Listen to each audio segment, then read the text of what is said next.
It was about 30 years ago that I was familiar with this piece of music, which I liked, which was written about 1900 or something like that. It was originally written for a ballet at the Paris Opera, and it was a time when entomology was of great interest.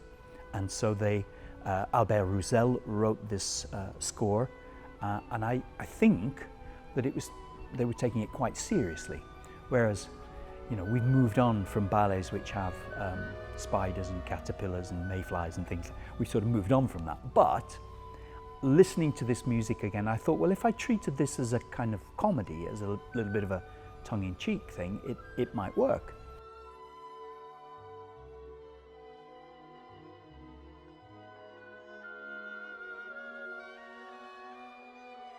Originally, the idea was that the ballet was set in a garden, but in order to again emphasize the scale, we put it in a kind of gardening shed, a potting shed as we call it in England.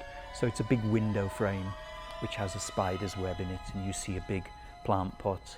So we have an apple core which is about 8 feet high, and we have a box of insecticide which is about 12 feet high, and a trowel. And the trowel's about 20 feet high. So again, it's having fun with the scale of the dancers. There are always challenges when you put a costume on a dancer, because we rehearse in leotard and tights. That's about it. In the case of this ballet, of course, we have a lot of complex things going on. Most of the dancers have elaborate headdresses or helmets or things like that.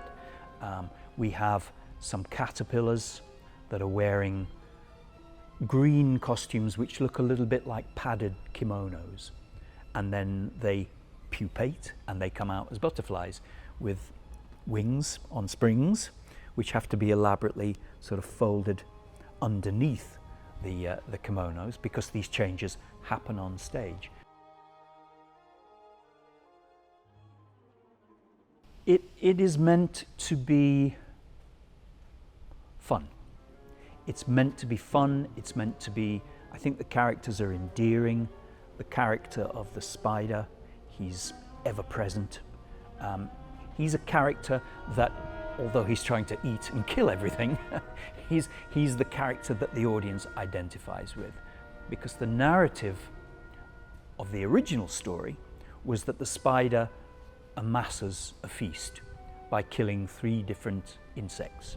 So he amasses this feast. In my version, I turn it on its head, and every time he tries to get something to eat, something happens, and it flies away or it runs away or something like that.